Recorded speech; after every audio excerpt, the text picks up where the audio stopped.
Hello, once again, dear viewers, and welcome back to another Moonflower Tarot reading. In today's reading, I'm going to be doing something a little bit different.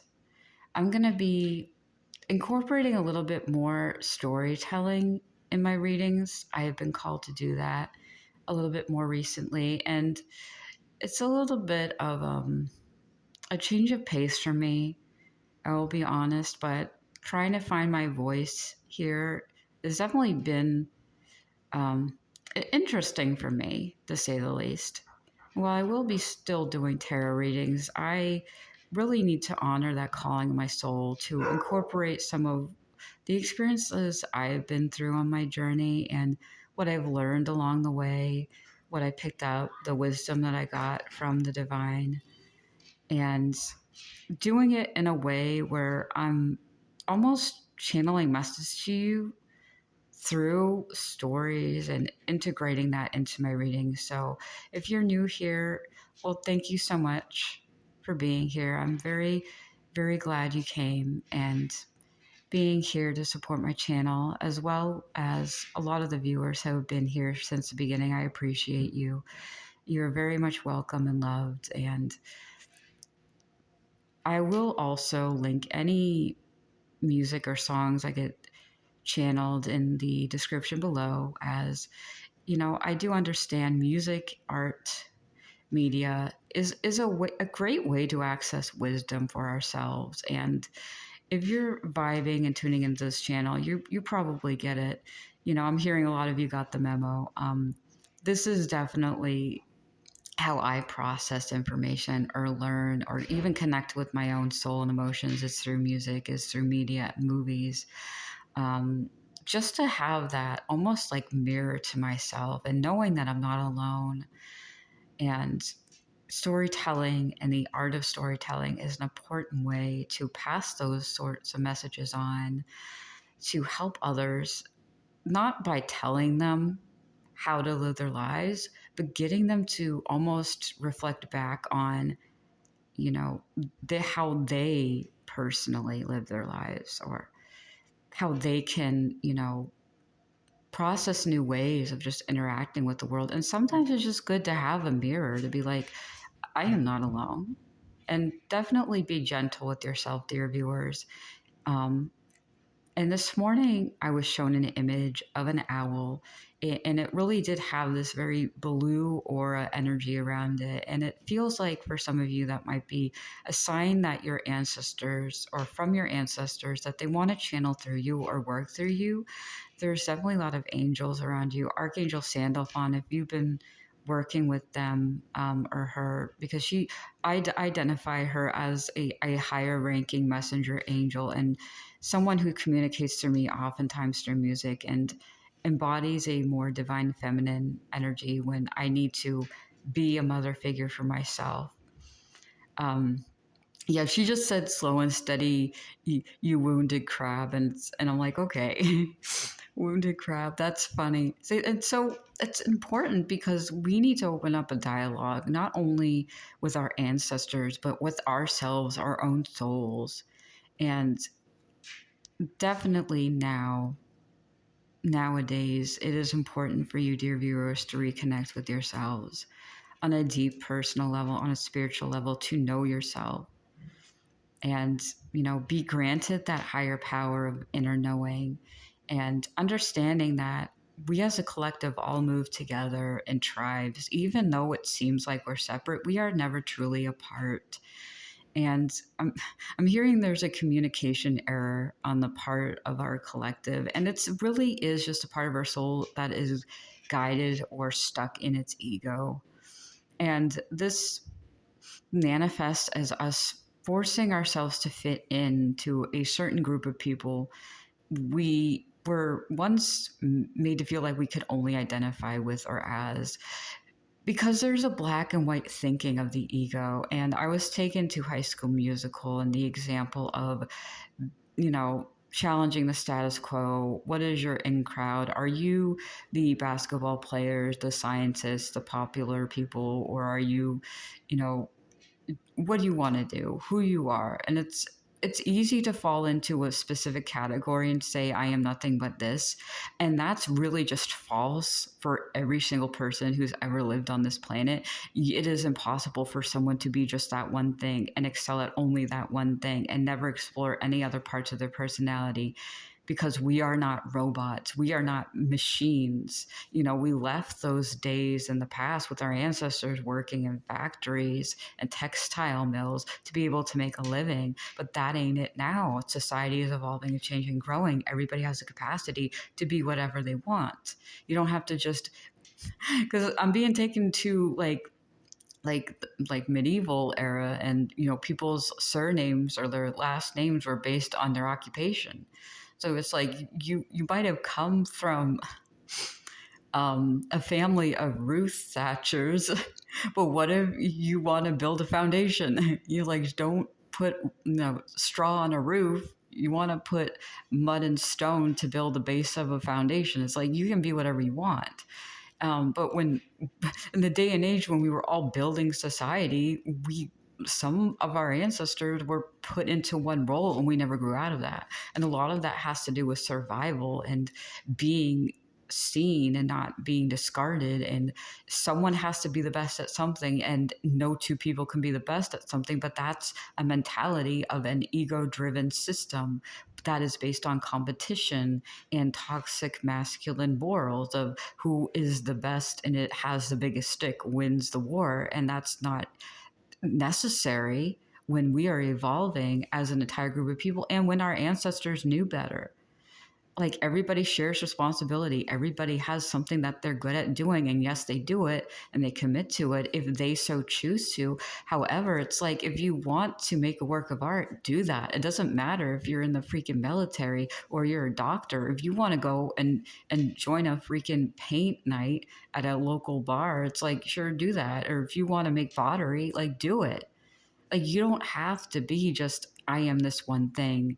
I can't be anything else. And I think that's the mentality that got a lot of us stuck in this one size fits all world of you can only be this, but you can't be that. And that destroys a lot of ourselves. Our ego can play tricks on itself because the whole identity crisis of, but what if I want to be a ballerina and, a football player? It's like, well, have you ever considered that taking ballet might actually help you with balance and being a little bit more like light on your feet and limber if you're playing football? You can run down that football field a little bit easier if you know how to plie, if you know how to like literally dancers. Because I took dance classes, and I mean, I know for a fact if you saw me, you wouldn't think that I was graceful or like light on my feet. But I swear to goodness, you get me in a mood to dance and I'm like spinning around. I'm like Sashay Lindsay kickball change where I'm doing jazz, I'm doing tap. Like people wouldn't know that about me unless they saw me do it. And it's like, oh creamy crackers, this girl can move. And it's like, yeah. And you know what? I have dance to thank for that. So don't box yourself into one thing because there's stereotypes attached to it. Don't limit yourself, because I'm just going to say, I wanted to dance when I was younger, but my family were like musicians and I needed to play piano because that was the only thing that my family was comfortable with me playing, because a lot of stuff surrounding, competition and insecurity. And that was a relatively safe thing for me to do. Um, uh, but I literally love to dance, and it was not something they were familiar with. They didn't feel comfortable with it, and they were like, "Yo, you can't do it." And it's like, okay, well, the beauty of being an adult is you can literally like go to a local adult dance class, well, or a dance studio that does like just any age, and join and live out your childhood dreams, and they will not discriminate against you if you find a good one, and just learn how to dance. And you got adult money, you can do that. And I invested into what was essentially a hobby that I had wanted for so many years, because people told me, well, you can't do it. And I was like, well, what if I try? What's the worst that could happen if I fail? It's like I'm committing to this for myself. And I got so much better, like in my mental and physical health, because I just took that leap of faith. And that's the problem. Like our ancestors are trying to like reflect back to us in society. We place ourselves like in these boxes and are afraid to go outside our wheelhouse, and then we don't discover parts of ourselves because we've been told it's impossible. And I literally got a lesson, and I remember a lesson in second grade from a teacher, and I don't remember exactly like how we got there, but I do remember sitting down on the floor with the teacher, and she kept saying the phrases of like, what was it? Like she'd say a phrase and then contradict it, and then we'd all say not necessarily. Like like football players can't dance, and then we'd all say not necessarily. So she'd say like a lie or a stereotype, and then we'd reply with no, that's not necessarily true. And that stuck with me for a very long time. You know, learning the basics of human empathy, emotion can kind of come from these outside resources and stories we learn along the way if we can't get them from our families. And a lot of ways we communicate just as a society is just through experiences from others. And your ancestors want to talk to you and through you and with you and collaborate with you. Because I keep being shown like that dark blue color and the owl. So there's definitely a spiritual presence around you. And okay, so I just got a song, Switchfoot, This Is Your Life. This is your life. Are you who you want to be? And yeah, you are definitely okay. This collective definitely is the one that vibes through music because there's a lot going on right now. And another important message that is coming through um, has been about what's going on in society is a reflection of what our ancestors had to work through and move on from. And it is that mentality and mindset of lack and want. And that goes back at least 3 or 4 generations from where you are. And that it stems from something traumatic or drastic happening in your family line.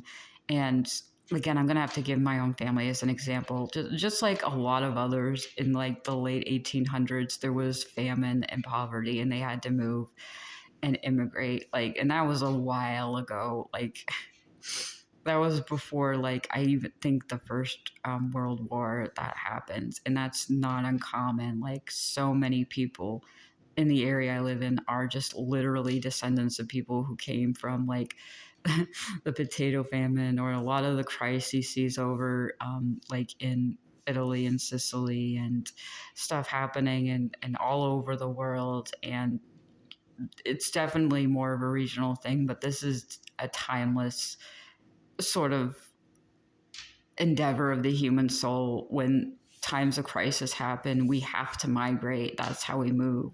But then going from being in poverty in one nation to going through the Great Depression in another, that causes genetic ancestral harm. Their DNA was hardwired to be not only in survival modes, but almost like this primal need to almost fight over resources in a weird existential and subconscious way.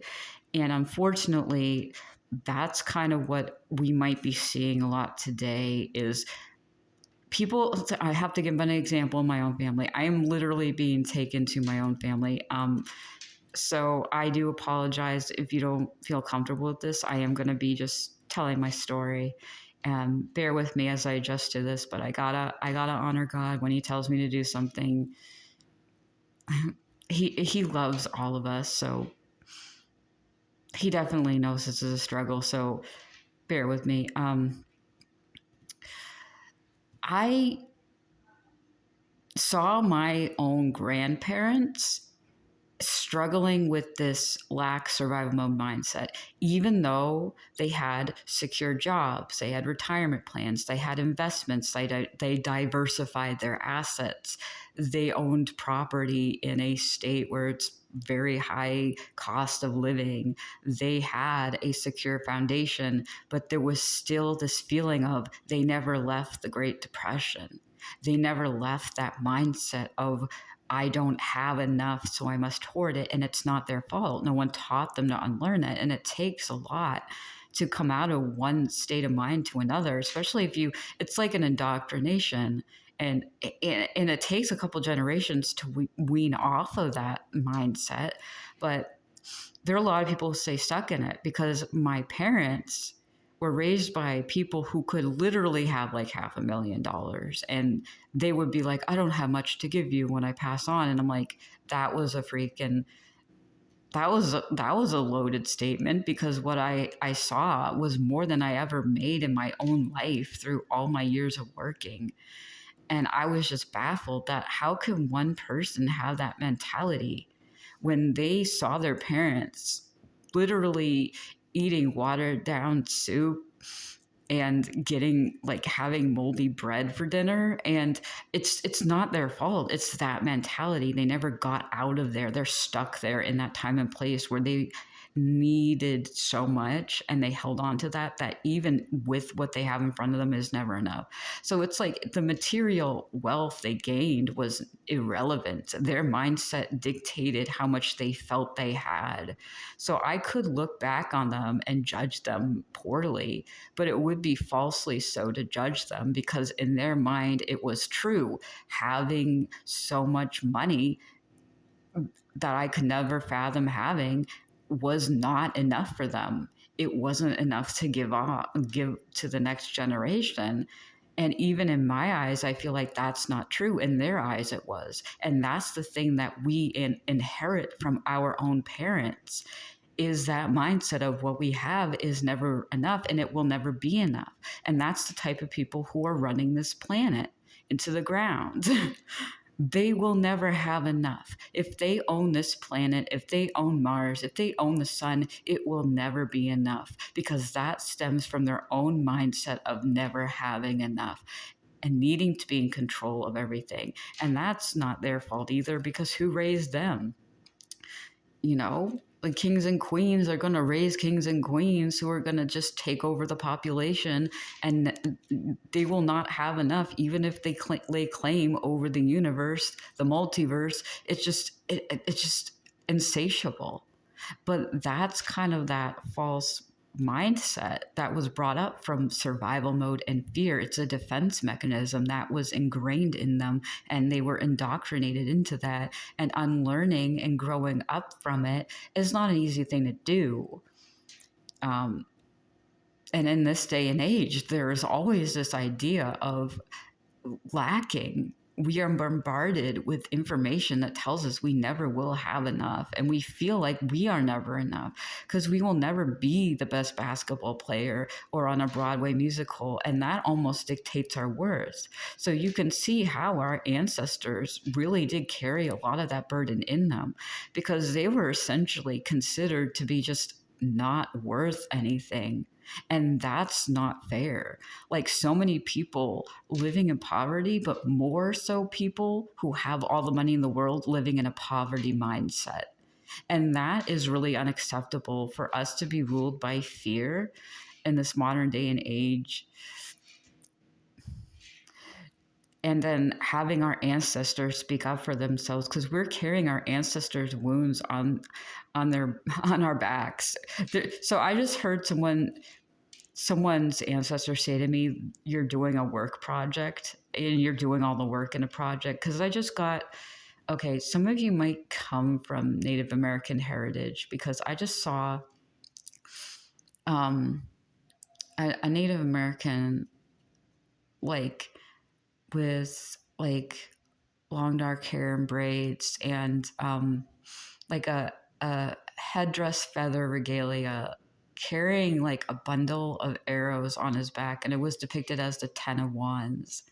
Like you were going to war for your ancestors. I'm actually hearing Wamapoke. If some of you are descendants of that, whether you know it or not, um, yeah, from my own history, like I the 7 Years War was kind of a stressful time for a lot of tribes, and I'm sorry if that's triggering to some of you, but I did have some ancestry in those uh, that area, Quebec, Prince Edward Island.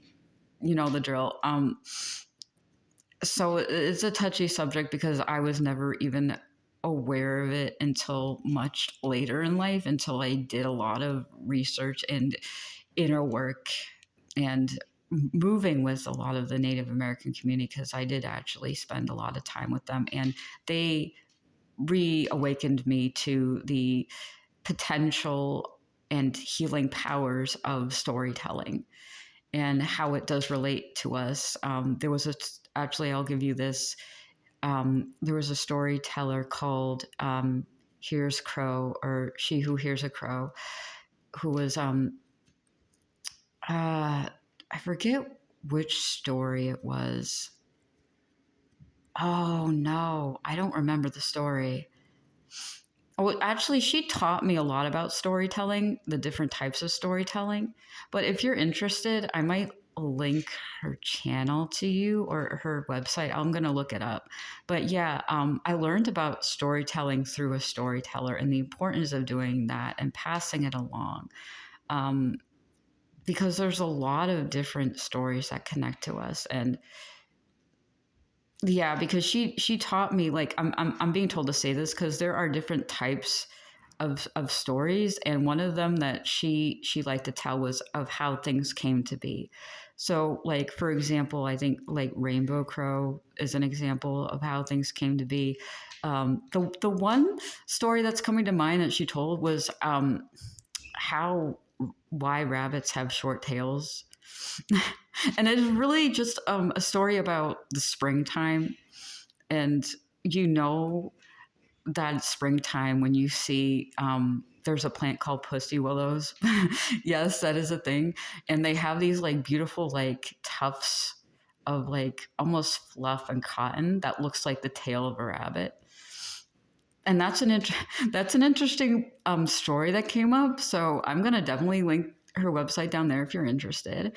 But it really is just about going back to like the roots of your ancestors, and like diving into that, even if you're not, even if you're far enough removed, or you feel in your mind you're far enough removed where you can't say, well, I can't say that I'm a part of this tribe or this group of people, or I might have had ancestors from this country but I'm not them. It's like, but you're still, you're just the descendants of the people who came from those places.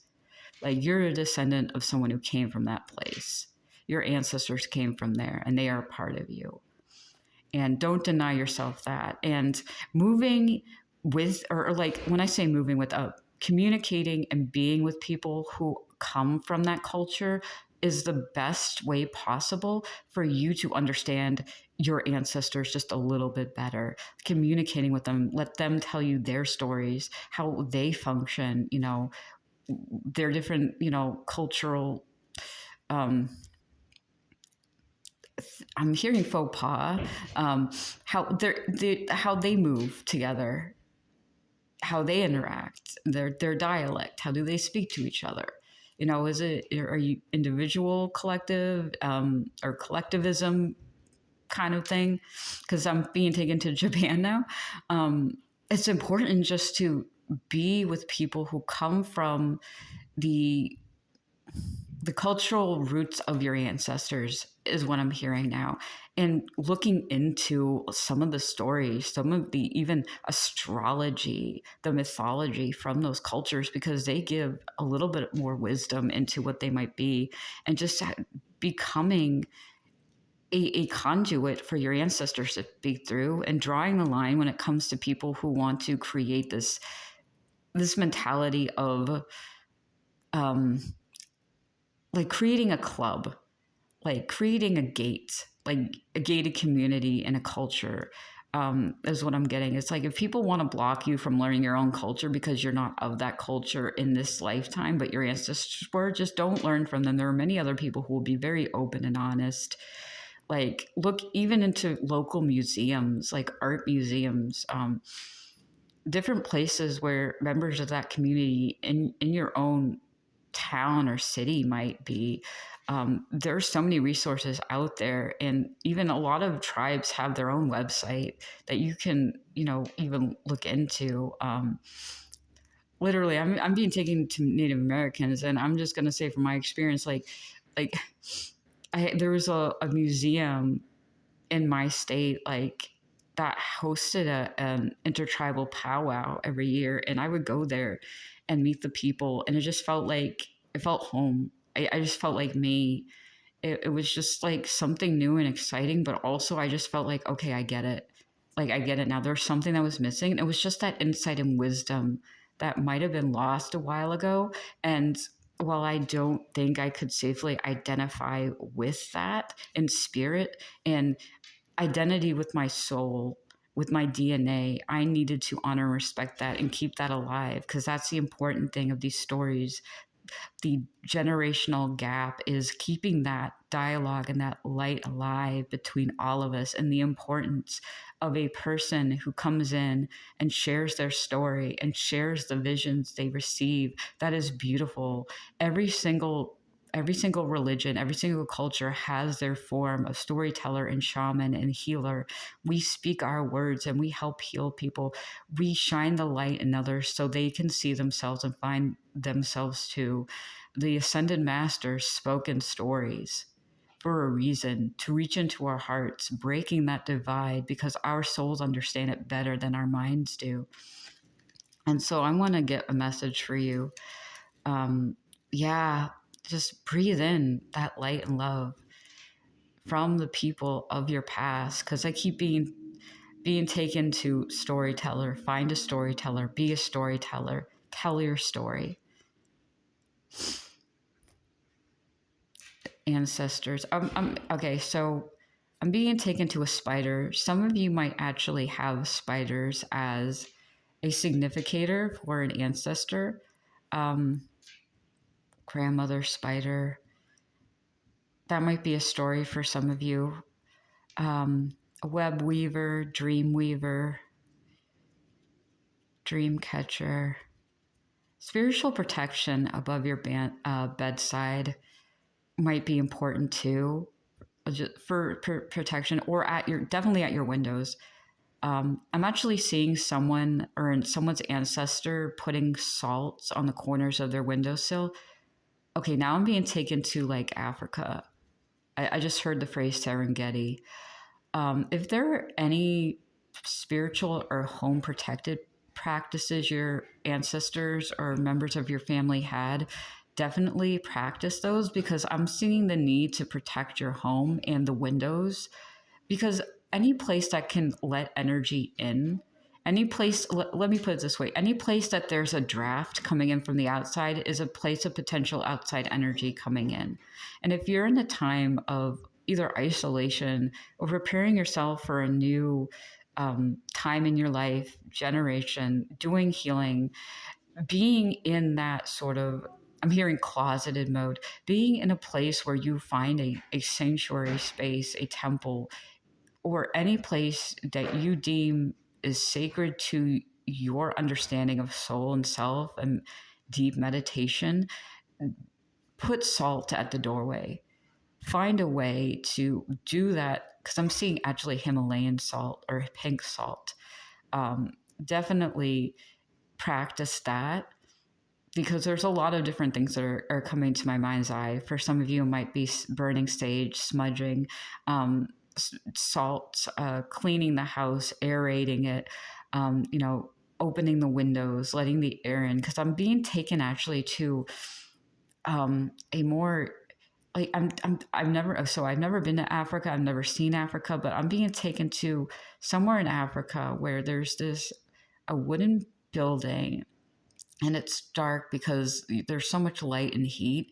that this woman is opening up her windows to let the natural air flow through it. And I'm actually seeing a lot of sand in like the dry conditions.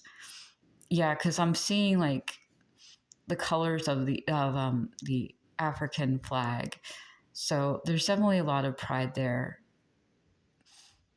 And there might be some Jamaican ancestry here too. So, oh, okay. I do want to mention something. Bob Marley actually has been coming up a lot. Oh, you know what? That makes sense. Okay. Yeah, because then I got taken to Three Little Birds. Bob Marley actually came up for me like a week ago when I was doing a lot of healing and dealing with the consequences of some of my family's actions and some of the actions that I had taken in another life. Because when we do karmic healing, we do have to atone for some of the mistakes we made, not just against ourselves, but of others. And during that time, I was taken to like so much of Bob Marley's work. And I know there's a movie of his coming out, and I just realized that that's why that might be coming up in the collective zeitgeist more, is because that's coming to people's attention. But Three Little Birds, I'm going to put the songs that came up for me in the description below, but it was Three Little Birds, One Love, and No Woman, No Cry. Like those were the three songs that came up for me. And then I'm going to put on another one that came up for me during that, because I think it might be helpful for you with breaking generational trauma and karmic cycles and addressing these issues head on. So, no, I don't think I have anything else for you. I think that's as much as I wanted to say to get this message to you, intermix a little bit of my own, discuss some of my own experiences, discuss channeled messages from your higher self or your ancestors, and trying this out, trying out a new lane, as it were, while staying in my lane while trying it out. So, thank you so much for bearing with me, and I hope to see you again in some of these future readings. I appreciate you being here. Any help and support you can give this channel is much appreciated. So, stay safe out there. You are loved. You are protected by the universe. And I will see you again in another reading. Thank you so much.